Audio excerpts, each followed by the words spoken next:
गिर के जंगल से सटे लगभग 25 कोस दूरी पर मालधरी नाम का एक गांव बसा हुआ है। गांव के पास से एक नदी बहती है। नदी के किनारे ऊंची चट्टानें और उस नदी मगरमच्छों के लिए प्रसिद्ध है। मालधरी गांव में दरबार नाम के एक मुखिया रहते थे और वो नदी के किनारे अपनी जमीन को सोने जैसी कीमती मानते थे। बरसात का मौसम समाप्त हो चुका था और चारों ओर हरियाली छाई हुई थी। लोग खेती के काम में लग गए थे। एक दिन दोपहर के समय दरबार खेत में खाट बिछाकर बैठे थे। वह खेतों को देखकर संतोष का अनुभव कर रहे थे। अचानक उनकी नजर नदी के किनारे पड़ी। सामने एक शेर और शेरनी बेफिक्र होकर घूमते हुए दिखाई दिए। दोनों पानी पीने के लिए नदी में उतरे ही थे कि अचानक पानी में जोरदार हलचल हुई। एक पल में ही नदी के गहरे पानी से एक विशाल मगरमच्छ निकला और उसने शेरनी की पीठ पर हमला कर दिया। वह उसे घसीटते हुए गहरे पानी में ले जाने लगा। शेरनी ने अपनी जान बचाने के लिए बहुत संघर्ष किया, पर वह मगरमच्छ के चंगुल से मुक्त न हो सकी। मगरमच्छ उसे पानी में खींच ले गया। शेर अपनी रानी को बचाने के लिए कुछ दूर तक नदी में गया, पर जंगल का राजा पानी में असहाय था। अंत में वह लौट आया।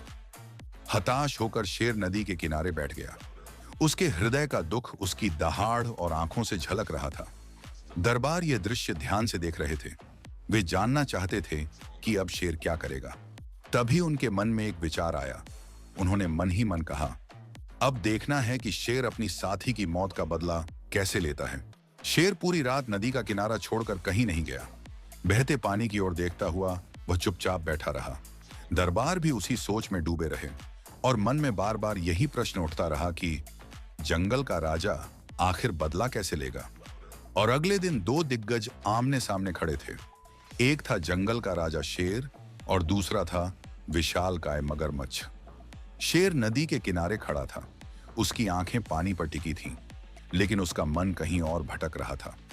भीतर ही भीतर उसे किसी अनजाने खतरे का एहसास हो रहा था। अचानक पानी में हलचल हुई। शेर सतर्क हो गया। मगरमच्छ आधा पानी में छिपा था और धीरे धीरे शेर की ओर बढ़ रहा था। शेर ने चाल समझ ली। वह सावधानी से पानी के पास गया, फिर तुरंत पीछे हट आया, जैसे वह पानी पीने ही वाला हो। नए शिकार की लालसा में मगरमच्छ और आगे बढ़ाया। अब शेर पूरी तरह तैयार था। उसने झपट्टा मारा, मगर मगरमच्छ का शरीर बहुत कठोर था। शेर ने पूरी ताकत लगा दी, लेकिन मगरमच्छ की पकड़ भी कमजोर नहीं थी। दोनों में जबरदस्त संघर्ष शुरू हो गया। कभी मगरमच्छ शेर को पानी की ओर खींचता, तो कभी शेर उसे जमीन की तरफ घसीटता। गांव के लोग दूर से यह भयानक दृश्य देख रहे थे। आसपास के पेड़ों और झाड़ियों में सन्नाटा छा गया था। कई घंटों तक यह भयानक युद्ध चलता रहा। आखिरकार एक पल ऐसा आया जब शेर ने जोरदार हमला किया, मगर तभी वह बुरी तरह घायल हो गया। खून बहने लगा और वह वहीं जमीन पर गिर पड़ा। पानी का बहाव तेज था और शेर उसमें बहकर किनारे आ गिरा। दरबार का स्वभाव से दयालु था। जानवरों के प्रति उसके मन में करुणा और प्रेम था। शेर को इस हालत में देखकर उसका दिल पसीज गया। जहां शेर गिरा था, वह भी वहीं आ गया। गांव वालों ने यह देखा, पर वे डर के मारे पास नहीं आए। दरबार ने नदी से साफ पानी मुंह में भरा और शेर के घाव धोने लगा। पेड़ों की पत्तियां लाकर उसने पट्टी बांधी। ठंडी हवा से उसने शेर को राहत दी। धीरे धीरे शेर की सांसें सामान्य होने लगीं। दिन रात दरबार ने शेर की सेवा की। उसने शेर को कभी अकेला नहीं छोड़ा। कुछ दिनों बाद शेर को होश आया। वह कमजोर था, पर जीवित था। उसके शरीर में अब ताकत लौटने लगी थी। शेर ने थोड़ा पानी पिया और उठकर बैठ गया। उसकी आंखों में कृतज्ञता थी। कुछ ही दिनों में शेर पूरी तरह स्वस्थ हो गया। दरबार के प्रेम और सेवा ने उसे नया जीवन दे दिया था। अब शेर के मन में कोई डर या शत्रुता नहीं थी।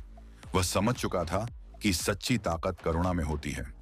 इसके बाद शेर और दरबार गहरे मित्र बन गए। जहां दरबार जाता, शेर उसके साथ जाता। जहां शेर शिकार के लिए निकलता, दरबार पीछे पीछे रहता। दिन हो या रात, दोनों साथ रहते। इस तरह समय बीतता गया और जंगल में उनकी दोस्ती की मिसाल दी जाने लगी। दरबार अब गांव में ही रहने लगा था। गांव के हर घर में कुत्ते तो थे, लेकिन दरबार के लिए वहां सिर्फ शेर की जगह थी। एक रात दरबार के घर में चोरी हो गई। दरबार आंगन में चारपाई पर सो रहा था। शेर चारपाई के नीचे लेटा हुआ था। अचानक हल्की सी आहट हुई। जैसे ही शेर की नींद खुली, उसने चोर को देख लिया। शेर दहाड़ा और सीधा चोरों पर झपट पड़ा। और 2-3 चोर वहीं ढेर हो गए। बाकी चोर डर के मारे भाग खड़े हुए। यह घटना बीत गई। सालों गुजरते गए। दरबार और शेर की दोस्ती और गहरी होती चली गई। एक दिन दरबार बीमार पड़ गया। शेर उसे छोड़कर कहीं नहीं जाता था। वह दरबार की चारपाई के पास ही लेटा रहता। तभी कुछ दिन दरबार की मृत्यु हो गई। इस घटना से पूरे गांव के लोगों को बहुत दुख हुआ और उससे ज्यादा तो दुख तो उस बेजुबान जानवर को हो रहा था। जब दरबार की स्मशान यात्रा निकली तब वो शेर भी उस यात्रा में जुड़ गया। स्मशान पहुंचकर दरबार को अग्नि दी जा रही थी। तब वो शेर दूर बैठकर सब देख रहा था। उसके बाद गांव वाले गांव की ओर चले गए और वह शेर जंगल की ओर चला गया। उसके बाद उस शेर का क्या हुआ किसी को कुछ पता न चला। गिर के जंगल में लोग आज भी कहते हैं शेर जंगल का राजा था, लेकिन दरबार ने उसे इंसानियत का मतलब सिखाया। जिस शेर से लोग डरते थे वही शेर एक इंसान की छाया बन गया। दरबार चला गया पर उसकी करुणा शेर के दिल में हमेशा जिंदा रही और शायद इसीलिए उस शेर को फिर कभी किसी ने नहीं देखा, क्योंकि कुछ दोस्तियां भीड़ में नहीं खामोशी में जिया करती हैं। वीडियो अच्छा लगा हो तो लाइक, शेयर, कमेंट और चैनल सब्सक्राइब करना मत भूलिए। धन्यवाद।